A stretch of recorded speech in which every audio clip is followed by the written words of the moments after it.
नमस्कार साथियों, youth power for study में आपका स्वागत है। और हम लोग एक श्रृंखला चला रहे थे जिस श्रृंखला का नाम था शख्सियत। क्लासरूम में जो हमारे गुरुजन रहे, हम आज उनका सम्मान करने आए हैं। आपने सदाबहार वृक्षों के बारे में सुना होगा, जो विषुवत रेखा के पास में पाए जाते हैं और जिनके वृक्ष के पत्ते कभी नहीं झड़ते हैं। आपने सदाबहार नगमों का नाम सुना होगा, कभी लता जी की आवाज़ में तो कभी रफ़ी जी की आवाज़ में। आपने सादगी को हो सकता है कभी गानों में, कभी फिल्मों में और कभी अपने आसपास में भी देखा होगा। लेकिन आज हम एक ऐसी शख्सियत से मिलने आए हैं कि अगर सदाबहार और सादगी की एक शक्ल बनाई जाएगी तो वो शक्ल आदित्य सर के रूप में हमारे सामने आएगी। तो नमस्कार दोस्तों, आज हमारे बीच हैं आदित्य कुमार सर, जो डीबी कॉलेज के पूर्व प्राचार्य और एक प्रोफेसर के रूप में भी उन्होंने अपनी सेवाएं डीबी कॉलेज में दी हुई हैं। तो चलिए हम सर के लिए ज़ोरदार तालियां बजाकर सर का स्वागत करते हैं। और आज गुरु पूर्णिमा है, तो इस गुरु पूर्णिमा पर एक महान गुरु के साथ, उनके साथ समय बिताना, उनके सानिध्य में कुछ पल बिताना, ये हम लोगों के लिए बहुत सौभाग्य की बात है। तो आदित्य सर, आपका बहुत बहुत स्वागत है इस चैनल पर। तो आदित्य कुमार आदित्य सर कैसे बने?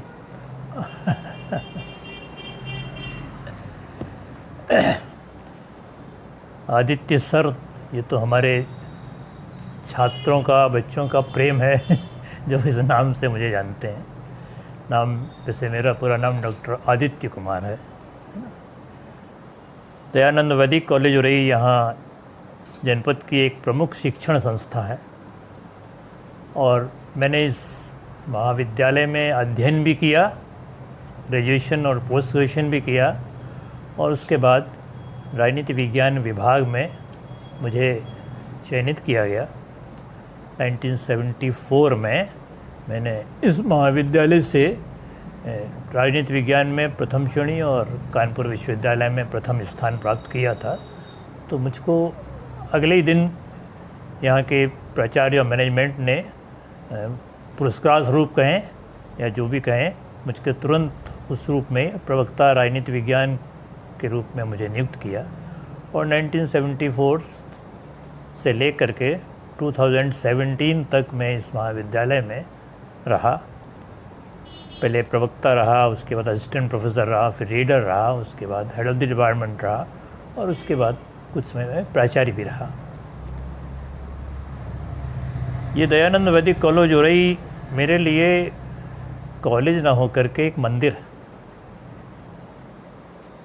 यहाँ जब भी मैं रहा, जब मैं पढ़ता था और उसके बाद जो हमारा कर्म क्षेत्र भी रहा, उसमें ऐसा लगता था जैसे कोई दूर देश वाला अपने वतन आता है तो उसे खुशी होती है। ऐसा लगता था कि ये कॉलेज नहीं, वतन है अपना। इस कॉलेज का बड़ा गौरवशाली इतिहास रहा है। ये माहिल के किले पर बना हुआ है, जो पृथ्वीराज चौहान के समकालीन थे और अपने समय के बहुत बड़े कूटनीतिज्ञ थे। उन्होंने अपनी कूटनीति से आसपास के राजाओं को लड़ाई रखा, लेकिन उरई की रक्षा की। इसी किले पर यह कॉलेज बना हुआ है। आज भी यहाँ अवशेष के रूप में माहिल तालाब है, एक माहिल का बुर्ज है। मैं तो इस कॉलेज के पास ही रहता था बचपन में, तो यहाँ खूब खेलता था। यहाँ की जो भी गतिविधियाँ होती थी उनमें मैं एक कौतूहलवश पहुँच भी जाते थे हम बच्चे। बाद में मैंने यहाँ अध्ययन किया। इस कॉलेज के निर्माण में दानवीर स्वर्गीय मूलचंद अग्रवाल जी का बहुत महत्वपूर्ण योगदान हुआ। 1951 में ये कॉलेज बना और उस समय उन्होंने 50,000 रुपये इस कॉलेज की संस्था के लिए दिए थे। और उसके बाद इस कॉलेज के जो प्रथम सेक्रेटरी थे श्री रमाशंकर सक्सेना और प्राचार्य, संस्थापक प्राचार्य श्री किशोरी लाल खरे, इन्होंने जनपद में घर घर जा कर के इस कॉलेज के लिए दान राशि इकट्ठी की। और ये कॉलेज न केवल जनपद जालौन का बल्कि बुंदेलखंड का एक बड़ा महत्वपूर्ण कॉलेज रहा। इस कॉलेज की अपनी परंपराएं रहीं इस कॉलेज में हमेशा टॉपर्स होते रहे। जब कानपुर विश्वविद्यालय था तब भी कई टॉपर्स आते थे, और इस कॉलेज के छात्र बहुत अच्छी जगह गए हुए हैं। इस कॉलेज की विशेषता ये रही कि यहाँ जो भी प्राचार्य और मैनेजमेंट रहे, उन्होंने ये कोशिश की कि योग्य शिक्षक यहाँ रहें, और इसके लिए वो दूर दूर से शिक्षकों को यहाँ बुलाते थे। तो बड़े महान शिक्षक रहे हैं। डॉक्टर किशोरी लाल जी खरे जी की मृत्यु के बाद डॉक्टर ब्रजवासी लाल श्रीवास्तव यहाँ आए। वो बहुत लंबे समय तक यहाँ प्राचार्य रहे, और उनका समय इस कॉलेज का स्वर्ण युग माना जाता है। उन्होंने पढ़ाई और कार्य की संस्कृति प्रस्तुत की, और वो छोटे से थे, बहुत अनुशासनबद्ध थे। मुझे जाने जब उनकी डेथ हो गई तो हमारे ज़िले के एक ख्याति प्राप्त कवि श्री यज्ञदत्त त्रिपाठी जी ने उनको श्रद्धांजलि देते हुए लिखा था कि हंसी आपकी फूलों जैसी, कलियों की मुस्कान, तो अनुशासन की बात चली तो बने आप चट्टान। तो ये उनके व्यक्तित्व को निरूपित करता है। और उन्होंने जो वर्क कल्चर यहाँ पैदा किया, वो कोई भी नहीं चाहते थे कोई हमारे पास आके चापलूसी करने बैठे, अपना काम करे। और निश्चित रूप से इस कॉलेज का बहुत बड़ा विकास हुआ इसमें, इस क्षेत्र। तो मुझे इस कॉलेज में पढ़ने का मौका मिला, बड़े अच्छे टीचर मिले। आज हमारे गुरु पूर्णिमा है तो हम उन टीचर्स का भी यहाँ नाम लेना चाहेंगे हम। प्राइमरी में तो हमारे माता पिता ही हमारे टीचर रहे। प्राइमरी में हमारे माता जी टीचर थी, उन्होंने मुझे पढ़ाया। माध्यमिक में आया तो मेरे पिताजी श्री KD सक्सेना जी, वो इंग्लिश के बहुत बड़े टीचर थे, उन्होंने भी मुझे पढ़ाया। इसके अलावा मैं यहाँ डिग्री कॉलेज में आया तो मुझे ग्रेजुएशन में डॉक्टर उदय नारायण शुक्ला राजनीति विज्ञान विभाग के थे, डॉक्टर जयदयाल सक्सेना राजनीति विज्ञान विभाग के, और संस्कृत से के श्री प्रोफेसर रक्षाकर दत्ता, इनका विशेष स्नेह मिला। और निश्चित रूप से हमारे जीवन को संवारने में इन गुरुओं का बहुत बड़ा स्थान है। इंटरमीडिएट में श्री प्रोफेसर श्री GS गौर थे, उन्होंने भी मैथमेटिक्स बहुत अच्छी हमको पढ़ाई। तो इन गुरुओं को मैं आज गुरु पूर्णिमा पर अपनी श्रद्धांजलि व्यक्त करता हूँ। मेरे पिताजी यहाँ के संस्थापक प्राचार्य किशोरी लाल जी खरे के शिष्य रहे थे, और अपने गुरु के प्रति बड़ी श्रद्धा थी। तो उन्होंने एक गुरु की संबंध में कुछ लाइनें लिखी हैं जो मुझे एक मार्गदर्शक प्रतीत होती हैं कि गुरु कैसा होता है। कि वाह रे सुधन्य गुरु अनन्य इस भूतल पर, वाह रे सुधन्य गुरु अनन्य इस भूतल पर, रोम रोम त्याग वन्नी प्रज्वलित प्रदीप्त था, जो अबोध शिष्य बिंदु मोती बनाता रम्य, शिक्षण तुम्हारा कुछ विलक्षण सा सीप था। तो जो शिक्षण होता है वो ऐसे सीप की तरह होता है जिसमें एक अबोध शिष्य जैसे ही आता है उसको वो मोती की तरह विकसित कर देता है। तो ये शिक्षक की एक परिभाषा है, और निश्चित रूप से सभी शिक्षकों के लिए ये एक मार्गदर्शक परिभाषा है। तो ये कॉलेज की बहुत सारी हमारी स्मृतियाँ हैं। मुझे ध्यान था कि जब मैं कर रहा था तब एक टीचर की पोस्ट खाली थी, और उस समय हम लोगों ने कुछ पढ़ने लिखने वाले बच्चों ने एक पेन डाइन स्ट्राइक की, और उस स्ट्राइक में हमारे प्रिंसिपल आए। उन्होंने कहा देखिए हम चाहते हैं कि पोस्ट खाली है तो कोई ऐसा टीचर आए जो फर्स्ट क्लास हो, योग्य हो, और आप लोग कोई लाइए फर्स्ट क्लास तो हम उसको कोशिश करेंगे कि यहीं प्रवक्ता पद पर नियुक्त करें। इत्तेफाक से 1974 में मुझे मेरी फर्स्ट क्लास भी आई, कानपुर विश्वविद्यालय में प्रथम स्थान भी आया, गोल्ड मेडल ही मिला। तो मुझे नेक्स्ट डे ही यहाँ के मैनेजमेंट ने नियुक्ति पत्र दे दिया। तो पहले बात के लोग बड़ी धनी हुआ करते थे, और उसके बाद मेरा पूरा जीवन इस महाविद्यालय में बीता। मुझे अपने बच्चों से बड़ा प्रेम मिला। मेरी शुरू से स्टूडेंट लाइफ चाहती थी कुछ एक्स्ट्रा करिकुलर एक्टिविटीज़ में जोड़ना, और जो पारिवारिक संस्कारों से जो मैंने जो चीज़ ग्रहण की है कि प्रतिभा को पहचानो और हर एक को प्रोत्साहित करो। तो शिक्षक का सबसे बड़ा काम तो यह है कि वो बच्चों को प्रोत्साहित करे, और मुझे निश्चित रूप से इस बात का संतोष है कि इस पूरी अवधि में लगभग 43 वर्ष का मेरा कार्यकाल रहा, बच्चों का मेरे प्रति बहुत जुड़ाव रहा। बहुत से बच्चे जो बड़े ही कमज़ोर होते थे वो हमारे द्वारा किए गए कार्यक्रमों में सहभागिता करते थे, उनका कॉन्फिडेंस लेवल बहुत हाई हुआ। तो ये सबसे बड़ी चीज़ ये कार्यक्रम होते थे। मैं एक कार्यक्रम कराता था अपने पॉलिटिकल साइंस एसोसिएशन से, और वो था एक्सटेम्पोर तात्कालिक भाषण प्रतियोगिता। और उसमें बच्चे को तुरंत टॉपिक दिया जाता, बच्चा आता था, तुरंत टॉपिक उठाता था, तुरंत 2 मिनट बोलता था। और उस प्रतियोगिता का लाभ ये हुआ कि बच्चों के मन में एक ये लगा कि मैं जब बिना तैयारी के 2 मिनट में कुछ बोल सकता हूँ, तो तैयारी करके निश्चित रूप से बहुत अच्छा बोल सकता हूँ। तो ये कॉन्फिडेंस बढ़ाने के लिए ये निश्चित रूप से ये प्रतियोगिताएं थीं। और प्रतियोगिताओं की एक बड़ी लंबी श्रृंखला राजनीति विज्ञान विभाग में चलती थी। संविधान ज्ञान प्रतियोगिता होती थी, निबंध प्रतियोगिता होती थी, और तात्कालिक भाषण प्रतियोगिता होती थी। तो इन प्रतियोगिताओं के द्वारा बच्चे बहुत जुड़ते थे, और सारे कॉलेज के बच्चे जुड़ते थे। और निश्चित रूप से इस कारण से बच्चों के प्रति एक जुड़ाव भी होता था। आज भी हमारे बच्चे जहाँ पर भी हैं हमें याद करते हैं। और मुझे रिटायर हुए 8 साल हो गए हैं, लेकिन मुझे ये नहीं लगता हूँ कि मैं रिटायर हो गया हूँ या मैं अकेला हूँ। हमारे बच्चों से हमारा संवाद, अब तो सोशल मीडिया हो गया है, व्हाट्सएप और फेसबुक के माध्यम से वो संवाद मिलता रहता है। कुछ लेखन की हमारी प्रवृत्ति रही। कॉलेज में मैं उत्तर प्रदेश राजनीति विज्ञान परिषद का अध्यक्ष भी रहा हूँ, जो टीचर्स की संस्था है। और उसके अलावा एक मैनिफेस्टो, एक रिसर्च जर्नल भी मैंने संपादित किया है। कुछ पुस्तकें भी हमारी लिखी हुई हैं। और इसके अलावा मैं CSDS से भी जुड़ा रहा हूँ, जो सर्वे रिसर्च से संबंधित संस्था रही है, आज भी काम कर रही है। उसके द्वारा भी बुंदेलखंड प्रांत का मैं संयोजक रहा उसका, और बुंदेलखंड क्षेत्र का। और उसमें भी कम से कम 300-400 बच्चों को हमने सर्वे रिसर्च से जोड़ा। और वो बच्चे भी सर्वे रिसर्च से जुड़ करके उन्होंने बड़ा अच्छा महसूस किया कि लोगों से मिलना जुलना और उनसे अपनी बात कहलाना, उनकी राय निकलवाना एक अपने आप में एक आर्ट है। और वो तभी संभव होती है जब लोगों से मिला जुला जाए। तो ये हमारा एक रहा। आज भी मुझे ऐसा नहीं लगता कि मैं अवकाश ग्रहण कर लिया हूँ, ये कर रहा हूँ। निरंतर मैं सामाजिक संस्थाओं से जुड़ा हूँ, बच्चों से जुड़ा हूँ। एक बुंदेलखंड जन मिलन केंद्र मैंने यहाँ स्थापित किया है। शाम को 5 से 6 वहाँ बैठता हूँ, वहाँ भी प्रतिदिन संवाद होता है, चर्चा होती है। तो जीवन में बस मेरा यही कहना है कि देखिए, हमेशा सकारात्मक दृष्टि रखो, उत्साही बने रहना चाहिए, कभी निराश नहीं होना चाहिए, है ना। और मेहनत में कमी नहीं होना चाहिए। किस्मत के तो धनी अलग होते हैं।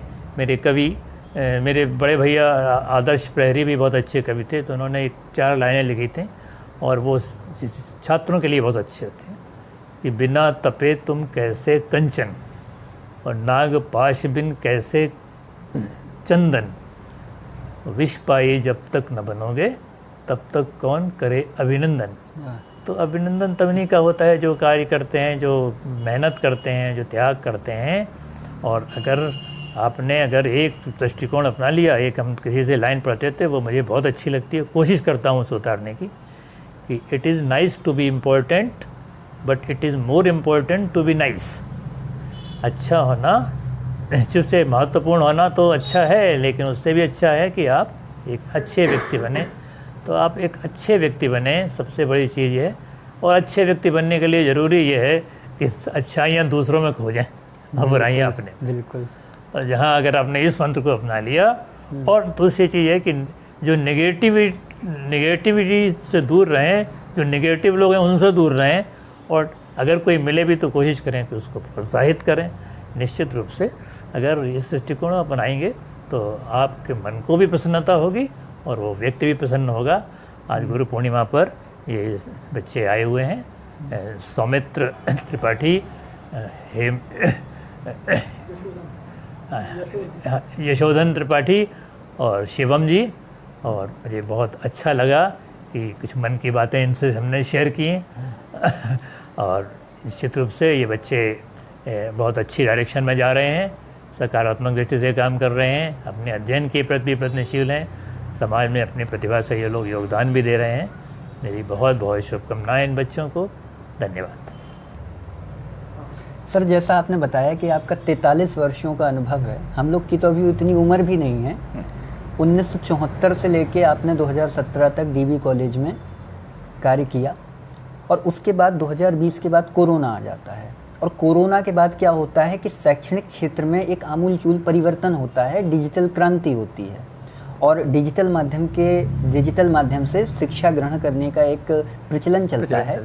तो शिक्षा का जो पारंपरिक तरीका था और जो वर्तमान में जो डिजिटल माध्यम है, इसमें आप क्या कमियां देखते हैं या फिर क्या अच्छाइयां देखते हैं पहले की तुलना में? देखिए, समय के साथ परिवर्तन तो होता ही है और हर शिक्षा व्यवस्था में कुछ अच्छाइयाँ होती हैं, कुछ कमियाँ होती हैं। जो पहली पारंपरिक शिक्षा थी उसमें जो मुझे अच्छाई दिखती थी वो दिखती थी कि शिक्षक और टीचर और बच्चे के बीच संवाद व्यक्तिगत होता था। और मुझे ये लगता है कि कोई भी चीज़ हो, जैसे हमारे टीचर थे, एक चीज़ मैं किताब से पढ़ता हूँ, एक मैं ऑनलाइन पढ़ता हूँ, और एक टीचर जो लेक्चर के द्वारा उसी टॉपिक को समझाता है तो वो चीज़ मन में बिल्कुल जम जाती है। तो वो चीज़ जो पुरानी पद्धति में थी वो नई शिक्षा पद्धति में इससे बच्चे महरूम हैं। और दूसरी चीज़ क्या है, जैसे अब शिक्षा प्रवृत्ता में इसकी अच्छाइयाँ तो ये हैं, देखिए कि नेट आ गया है, गूगल आ गया है, बहुत सारी चीज़ें आप जान सकते हैं, जिसमें शिक्षा के क्षेत्र में क्रांति हुई। लेकिन कुछ चीज़ें ऐसी होती हैं जो व्यक्ति टीचर से ही सीखता है, आपस में मिल के सीखता है, आपस में संवाद करके सीखता है। और वो संवाद ऑनलाइन न होकर एक दूसरे के साथ साक्षात करके सीखता है। वो चीज़ इस नई शिक्षा नीति में हमें नहीं दिख रही। मैं तो ये देख रहा हूँ, कॉलेज में स्थित देखता हूँ कि ऑनलाइन शिक्षा ज़रूर हो रही है, लेकिन शिक्षा तो ख़त्म हो गई बिल्कुल। क्लास लगते ही नहीं हैं और ऑनलाइन जितना भी बच्चे पढ़ पाते हों, ऑनलाइन से वो कितना सीख पाते हैं वो एक अलग बात। लेकिन अब हम कहते हैं कि एक्सप्रेशन कैसे बनेगा? जब तक आप लिखेंगे नहीं, तब तक आप बोलेंगे नहीं, आपस में समूह में चर्चा नहीं करेंगे तो एक्सप्रेशन कैसे बनेगा? सही बात। वो एक्सप्रेशन ऑनलाइन तो नहीं बन सकता जी। तो डिजिटल उसकी एक हमें ये कमी दिखती है। लेकिन सही चीज़ ये है कि एक समन्वय होना चाहिए। प्राचीन पारंपरिक शिक्षा पद्धति और जो डिजिटल एजुकेशन मिल रही है उसमें बीच एक समन्वय स्थापित होना चाहिए। और इस समन्वय से जो दोनों की जो अच्छाइयाँ हैं वो उनसे बच्चे ग्रहण पाएंगे। जब एक लाइन पे आप चले जाएंगे तो निश्चित रूप से उससे बच्चे का विकास नहीं होगा। ऐसा मेरा अपना मानना है। सर, वर्तमान में जो शिक्षा व्यवस्था है उसमें आप क्या सुधार की बात, जैसे पेपर लीक हो जाते हैं कभी कभी ये पता चलता है कि नियुक्तियां बहुत गलत तरीके से हुई हैं। सर, ये जानना चाहते हैं कि जो नई शिक्षा व्यवस्था है, पहले क्या होता था कि शिक्षा व्यवस्था के बारे में जो हम लोग अपने पूर्वजों से सुनते हैं, बुजुर्गों से सुनते हैं, वो बताते हैं कि बहुत स्ट्रिक्ट टाइट माहौल रहता था, एकदम पिन ड्रॉप साइलेंस जिसको कहते हैं। आजकल वैसी चीज़ें देखने को नहीं मिलती हैं। और दूसरा, कभी पेपर लीक हो जाता है, कभी किसी तरीके से भर्ती हो जाती है, भर्तियों पर भी सवाल उठते हैं कि कैसे हो गई, क्या हो गई। ये तमाम बातें जो नई शिक्षा व्यवस्था है इसकी खामियां बताती हैं। तो क्या इसमें सुधार की संभावनाएं आप देखते हैं? देखिए, शिक्षा व्यवस्था जो बनाई जाती है, एक्चुअली परिवर्तन तो समय के अनुसार होता ही है। पुरानी शिक्षा व्यवस्था की एक लंबे समय से चली आ रही थी, निश्चित रूप से कुछ उसकी अच्छाइयाँ भी थी और कुछ जड़ता भी उसमें आ गई थी। तो बदलते वैश्विक और सामाजिक परिवेश में निश्चित रूप से परिवर्तन तो होने ही थे और वो नई शिक्षा व्यवस्था में परिवर्तन। लेकिन हमारे यहाँ क्या है कि हमारे यहाँ जो नीतियाँ बनाई जाती हैं वो 5 सितारा होटलों में बैठ करके, ऐसी कमरों में बैठ के बनाई जाती है। ज़मीन से जुड़ाव कम होता है और उससे होता है कि नीतियाँ गलत उद्देश्य नहीं बनाई जाती, लेकिन उनका इम्प्लीमेंटेशन उतना अच्छा नहीं हो पाता जो अपेक्षित होता है। अब नई शिक्षा नीति के बारे में बहुत बात पढ़ा हमने, बहुत बड़ा ये माना गया कि बच्चों के सर्वांगीण विकास के लिए इसमें प्रयास किया गया है। शारीरिक विकास भी हो, बौद्धिक विकास भी हो और इसके अलावा व्यवसाय पर एक शिक्षा भी हो, ऐसी सारी बातें आई।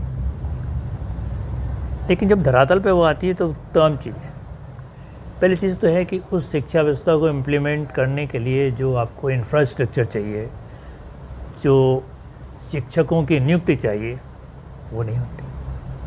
पता चला ऐसे ऐसे डिपार्टमेंट्स आपको मिल जाएंगे कॉलेजेस में जहाँ कोई शिक्षक ही नहीं है, डिपार्टमेंट चल रहा है तो एक दो हैं, लेकिन ऑन पेपर सब होना है, सेमेस्टर भी होने हैं, परीक्षाएं भी होनी है, सब कुछ होना है। तो इसका परिणाम ये हुआ है एक तरह से जो मूल उद्देश्य थे उसको तो शिक्षा व्यवस्था पा नहीं पा रही है, वो संभव भी नहीं है क्योंकि ना इंफ्रास्ट्रक्चर है ना टीचर्स हैं उतने। लेकिन ये खाना पूरी होनी है, आपको पेपर वर्क होना है, पेपर वर्क जरूर पूरा। सारा कॉलेज स्कूलों कॉलेजों में देखो लोअर से लेकर के सारा ध्यान पेपर वर्क पे है।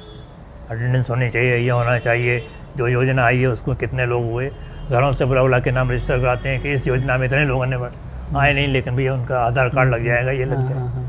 तो ये एक सबसे बड़ी चीज़ है कि व्यवहारिक धरातल पर जो कमियां हैं उनको कैसे दूर किया जाए। सरकार की तरफ इसका ध्यान बिल्कुल नहीं, केवल आंकड़ों में वो दिखा देते हैं कि हमारी शिक्षा व्यवस्था बहुत अच्छी चल रही है। हम तो डिग्री कॉलेज में देखते हैं, कॉलेज में देखते हैं कि सारे साल भर परीक्षाएँ होती रहती हैं, साल भर परीक्षाएँ होती रहती हैं और वो पढ़ाई होती नहीं।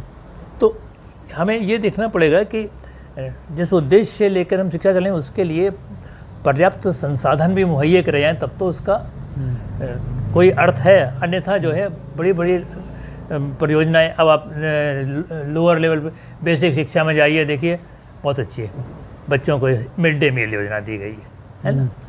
अब आप मिड डे मील योजना कहाँ से देख लीजिए कि केवल मिड डे मील ही प्रमुख हो गया है, क्योंकि उस पर कार्रवाई होती है, पढ़ाई होती है नहीं होती है, ज़रा आप देख लीजिए क्या स्थिति होती है। टीचर्स भी जा रहे हैं, उनका भी आप इंटरव्यू कर लीजिए तो उनकी भी कितनी नॉलेज है ये आपको पता है। तो ये सबसे बड़ी चीज़ है कि स्क्रीनिंग तो ज़रूरी है, चेंज भी ज़रूरी है, लेकिन चेंज के साथ हमें ये देखना है कि जो हम चेंज करने जा रहे हैं उनके लिए कैसे व्यवहारिक धरातल पर वो कितना खरी उतर रही है। उसके लिए यह है कि समय समय पर मूल्यांकन उतरना चाहिए, उसमें सुधार करते रहना चाहिए। और जो शिक्षा व्यवस्था में भ्रष्टाचार आ गया है वो बहुत गंभीर चीज़ है, और इसमें जाने अनजाने यहाँ का राजनीतिक व्यवस्था जो है, पॉलिटिकल सिस्टम इन्वॉल्व है, जिसमें शासक वर्ग भी है। जिस तरह से बच्चा इतनी मेहनत करता है, कोशिश करता है और उसके बाद परीक्षा देता है, पैसा खर्च करता है, उसके बाद पता चलता है कि पेपर लीक आउट हो गया, तो उसके दिल पे क्या गुजरती होगी। बिल्कुल।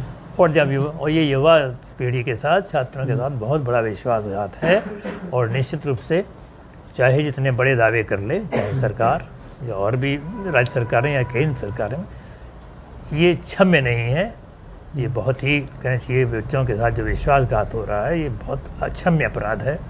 इस पर अंकुश लगना चाहिए। अब कैसे लगेगा ये तो समय बताएगा, या तो इसके लिए सामाजिक चेतना हो, आंदोलन हो, और क्या होता है ये तो भविष्य बताएगा। क्योंकि राजनीतिक कल्चर जो है वो केवल अपने निहित स्वार्थों की पूर्ति करने में ही लगा रहता है, उसे लोगों की मूल समस्याओं को सुलझाने में कोई रुचि नहीं है। सारी राजनीति वोट के इर्द गिर्द सिमट गई है। तो मुझे तो बहुत ज़्यादा इस नई शिक्षा नीति से मैं बहुत ज़्यादा संतुष्ट नहीं हूँ, और संतुष्ट इसलिए नहीं कि उसमें कोई कमी है, बल्कि इसलिए उसके क्रियान्वयन में बहुत सारी खामियां हैं, और उसके लिए पर्याप्त जो व्यवस्थाएं होनी चाहिए वो करनी चाहिए सरकार।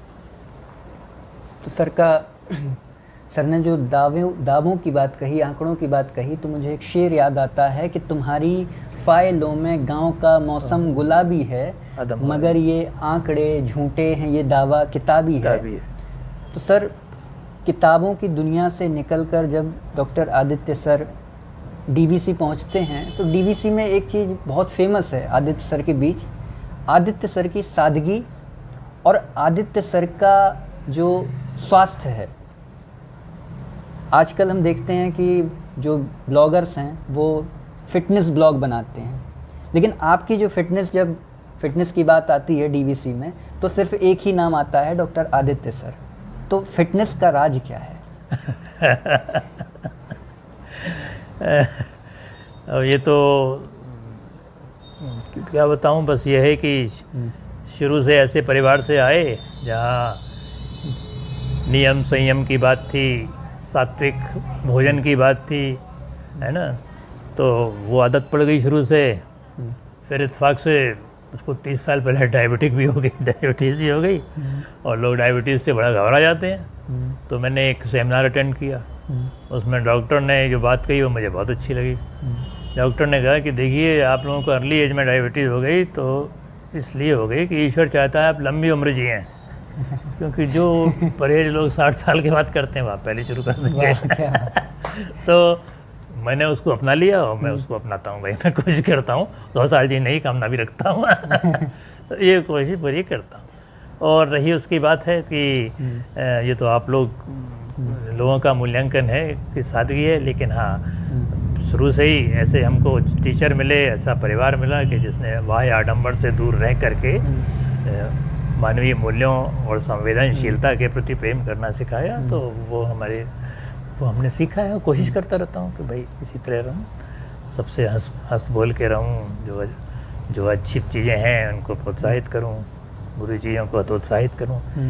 मैं भी ब्लॉग राइटर हूँ, मेरे भी 2-3 ब्लॉग चलते हैं इसमें। अच्छा। एक तो पल्स ऑफ थॉट्स करके मेरा ब्लॉग है, उसमें मैं सामयिक समस्याओं पर लिखता रहता हूँ। दूसरा हमारा एक साहित्यिक धरोहर ब्लॉग है, उसमें मैंने जनपद के अभी दिवंगत साथियों का परिचय एक रचना डाली है, उसमें कुछ समय से काम नहीं हो रहा है। और 2 ब्लॉग हो गए। और तीसरा हमारा एक जो है वो पॉलिटिकल साइंस एसोसिएशन का ब्लॉग था, जब मैं प्रेसिडेंट था पॉलिटिकल साइंस एसोसिएशन का, तो वो डालता था। तो इस तरह से लिखता रहता हूँ। और बस ये है कि पढ़ना और लिखना अगर बंद न किया जाए तो निश्चित रूप से जीने की बड़ी प्रेरणा मिलती है, कुछ ना कुछ सीखने को मिलता है, कुछ ना कुछ करने को मिलता है। तो यही जीवन में अपनाया है, हम चाहेंगे सभी अपनाएं। तो जैसा देख रहे हैं कि शिक्षा में भी एक नया परिवर्तन डिजिटल माध्यम के से देखा जा रहा है। टीचर जो शिक्षक होते हैं आजकल वायरल होने के पीछे बहुत घूमते हैं कि वायरल हो जाएं, कैसे भी वायरल हो जाएं, दुनिया में उनका नाम पहुंच जाए कि फलाने टीचर का फलाना वीडियो वायरल हो गया। इसके लिए कुछ टीचर गलत तरीके भी अपनाते हैं, कुछ गलत गतिविधियां भी अपनाते हैं, कुछ ऐसे दावे करते हैं या ऐसी बातें करते हैं जो बातें या तो भ्रामक होंगी या फिर उन पर कोई इशू बनेगा, कोई कॉन्स्पिरेसी होगी उस पर। तो आप जो नए शिक्षक हैं उनको क्या सलाह देना चाहेंगे कि डिजिटल माध्यम में एक जो क्रेज है, फेमस हो जाने का क्रेज, पूरी दुनिया में फेमस हो जाने का क्रेज, इस पर ज़्यादा फोकस रखें या फिर अपनी कंटेंट और अपनी जो मूल चीज़ें हैं उन पर ज़्यादा बल दें, बेसिक्स पर ज़्यादा? देखिए, ये तो एक मानवीय प्रवृत्ति है कि मनुष्य महत्वाकांक्षाएं बढ़ती हैं और यश की प्रसिद्धि किसको नहीं होती, किसे नहीं अच्छी लगती है निज प्रशस्त की भाषा। तो ये तो बड़ी स्वाभाविक चीज़ है, लेकिन सबसे बड़ी चीज़ है, देखिए एक चीज़ बताएं कि अति नहीं होना चाहिए, अति सर्वत्र वज्रयति, किसी चीज़ की अति नहीं होना चाहिए। और सबसे बड़ी चीज़ एक पुरानी प्रोवर्ब है कि फर्स्ट डिजर्व देन डिज़ायर। पहले आप ये सोचें कि हमने जो किया है वो कम से कम ऐसा तो है कि हम समझ को दे पा रहे हैं। फिर उसके बाद जब आप डिज़र्व करेंगे तो अपने आप में आपको मान्यता मिलेगी ही। डिजिटली माध्यम एक अच्छा है। डिजिटल माध्यम में 2 चीज़ें हैं, केवल फेमस होने के लिए नहीं बल्कि आपके विचारों का प्रसार भी होता है इसके माध्यम। बिल्कुल। तो जल्दबाजी में न रहें, गंभीरता से काम करें और कुछ ऐसा करें कि समाज को देने में अपने आप से संतुष्ट है। अपना अंतःकरण जो है वो सबसे अधिक आपका मूल्यांकन करने वाला होता है। आप खुद देखें कि कुछ भी आप जो लिख रहे हैं या पढ़ रहे हैं या डाल रहे हैं वो कितना सही है, कितना मौलिक है और उससे कितना समाज लाभान्वित होता है, और उसके बाद डालें। बुराई नहीं है, फेमस होने में कोई बुराई नहीं है अगर डालें। लेकिन और देखिए बहुत बड़ी चीज़ है कि केवल ये चीज़ें बड़ी अस्थायी होती हैं, खूब आप छा जाएं। कबीर, तुलसी और इनका साहित्य जो है कभी डिजिटल नहीं हुआ, आज भी लोग याद रखते हैं। और जाने कितने ऐसे सोशल मीडिया पर लोग हैं जिनको जो छाए हुए हैं उनको 4 दिन में लोग भूल जाते हैं। बिल्कुल। तो अगर आपके अंदर कुछ होगा तो अपने आप रिकॉग्नाइज करेंगे। लेकिन हाँ, एक सोशल मीडिया भी एक माध्यम है, बहुत सी प्रतिभाएं दम तोड़ जाती हैं, बहुत से साहित्य कहना चाहिए, बहुत से अच्छे विचार, बहुत सी चीज़ें प्रचार के अभाव में दम तोड़ देती हैं। तो उसका एक ऐसा उपयोग करें कि निश्चित रूप से लोगों के सामने आए। तो हर चीज़ को अगर कहते नहीं विज्ञान अभिशाप भी है और वरदान भी है, और उसको वरदान के रूप में अगर आप अपनाएं और ये कुछ ऐसा करें कि भाई अगर आपके मन में देखिए सबसे बड़ी एक चीज़ जरूर होना चाहिए कि हमारा जीवन कुछ अपने लिए है तो कुछ समाज के लिए भी। बिल्कुल। हम अपने लिए भी करें और समाज के लिए भी करें। भाई अपने लिए तो सभी करते हैं, समाज के लिए भी हमारा कर्तव्य है। अब किस रूप में आप कर सकते हैं ये अलग बात। अगर आप टीचर हैं ठीक है, अच्छे आप मौलिक वीडियो डालें, बच्चे लाभान्वित हैं डालिए, केवल प्रचार के लिए डालें कि बच्चे सीखें, ऐसा डालिए। साहित्यकार हैं तो आप ऐसा लिखिए जो सामाजिक सरोकारों से संबंधित है ना, जो वाकई में कहते हैं साहित्य समाज का दर्पण होता है। समाज का दर्पण अगर होगा तभी वो कालजयी होगा, तभी स्वीकार्य होगा, नहीं तो नहीं होगा। तो ये कार्य करना चाहिए। पहले आप अपने से संतुष्ट हों और फिर उसको प्रचार का माध्यम बनाएं। और खाली प्रचार का माध्यम बनाते हैं तो वो चीज़ें कुछ दिनों के लिए रहती है, उसके बाद मिल जाती। हमें ऐसा लगता है। आजकल इंस्टाग्राम के फॉलोअर, यूट्यूब के फॉलोअर, फेसबुक के फॉलोअर, इनके माध्यम से किसी व्यक्ति की गुणवत्ता जांची परखी जाती है कि उसका व्यक्तित्व कैसा है। तो आदित्य सर का मैं जानना चाहता हूं कि डीवीसी में क्या फॉलोइंग पे सर ज़्यादा फोकस था या फिर अपनी शैक्षणिक कार्य पे? नहीं, हमारा तो शैक्षणिक कार्य पे, शैक्षणिक और भी एक्स्ट्रा करिकुलर एक्टिविटीज़ में जो कार्य था उस पर फोकस था। और बाकी जो लोग हमें अगर याद करते हैं या पसंद करते हैं ये उनकी अपनी सोच है। हमने तो कभी नहीं कहा कि ऐसा कर रहे हैं। क्या बात है। तो आदित्य सर एक और चीज़, अगर 1974 के Aditya sir, doctor Aditya sir अगर 2024 में होते तो कैसे कार्य कर रहे होते? हम लोगों के लिए मार्गदर्शन के लिए मार्गदर्शक की भूमिका के रूप में अगर आप सुझाना चाहें कि 2024 के आदित्य सर डीवी कॉलेज में या कहीं पर भी अगर शैक्षणिक रूप से कार्य कर रहे होते तो किस तरीके से? नहीं, एक्चुअली 2024 में भी अगर मैं होता निश्चित रूप से, अब तो खैर, तो मैं अभी भी ये नहीं मानता हूँ कि मैं नहीं हूँ। मैं तो मानता हूँ कि मैं भी अभी अपने समाज विज्ञान का एक विद्यार्थी हूँ, सीखने की कोशिश करता हूँ और जो हमारे संपर्क में बच्चे आते हैं उनको सिखाने की कोशिश करता हूँ, देने की कोशिश करता हूँ। तो हम अगर होते तो हम अपने उसी दृष्टिकोण पर कायम रहते जिस पे अब तक कायम रहे हैं। प्रतिभाओं को पहचानो, प्रतिभाओं को प्रोत्साहित करो बच्चों को, हैं, और निश्चित रूप से समाज के लिए आप जो भी कुछ कर सकते हैं वो करें। ये हमारा आज भी दृष्टिकोण रहता।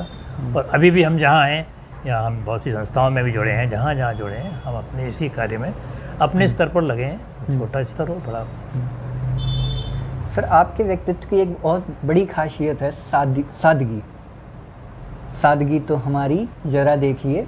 तो सबसे बड़ी बात यह है कि आप पहले डीबी कॉलेज में जब आए तो आप एमए करके आए थे और आप तुरंत नियुक्ति पत्र आपको मिल गया। इसके बाद आप प्रोफेसर हुए, प्रोफेसर होने के बाद आप प्राचार्य भी रहे। इन सभी अवधियों में, सभी उपलब्धियों में आपने सादगी को कैसे बरकरार रखा? क्योंकि बहुत मुश्किल होता है ये सादगी को बरकरार बनाए रखना, क्योंकि जैसे ही पद मिलता है, रामचरितमानस की एक चौपाई भी है, प्रभुता पाए काय मद नाही, और आप में हम देखते हैं कि सादगी ज़्यादा विद्यमान है। तो ये सादगी का राज क्या है?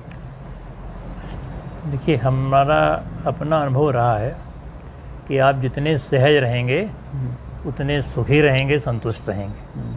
तो जीवन में अगर आपकी सहजता नहीं है तो निश्चित रूप से आप समाज से कट जाएंगे, अपने से भी कट जाएंगे। तो सहजता होनी चाहिए और ये सहजता बनाए रखने की कोशिश करते हैं। कुछ हमको अपने पूर्वजों से ही मिली है, अपने गुरुओं से ही मिली है।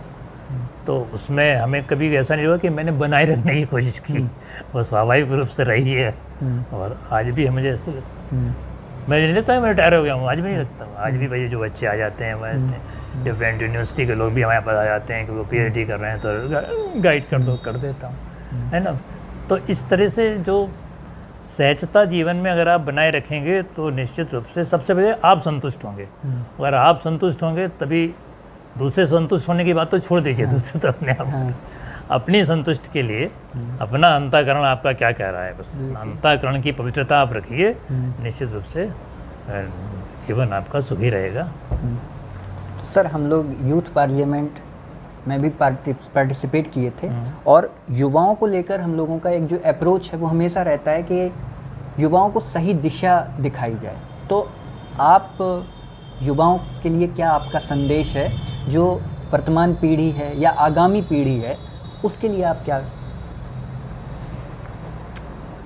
देखिए, युवा सबसे बड़ी चीज़ क्या है कि आज के युवा में धैर्य की कमी है ना, और बस उस पर उससे कंट्रोल करना चाहिए।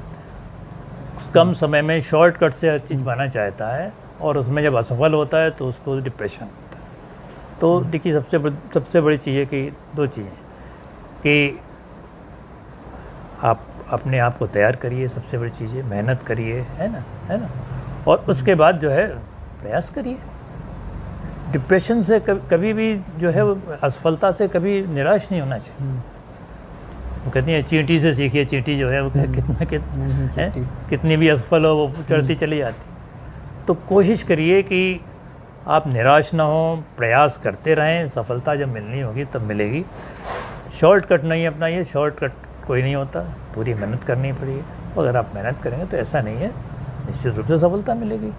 बस निराश होना छोड़ दें, अपनी विल पावर को स्ट्रॉन्ग रखें और आत्मूल्यांकन करें कि हमने कोई प्रयास किया, अगर हम असफल हुए तो हमें कहाँ कमी रह गई, उस कमी को पूरा करने की कोशिश करें। और इसके अलावा और कोई विकल्प है नहीं। तो युवाओं से हम यही कहना चाहेंगे कि सकारात्मक रहें, मेहनत करें, अध्ययन करें, और उसके लिए पूरी आत्मविश्वास को बनाए रखते हुए कार्य करें, निश्चित रूप से सफलता मिलेगी।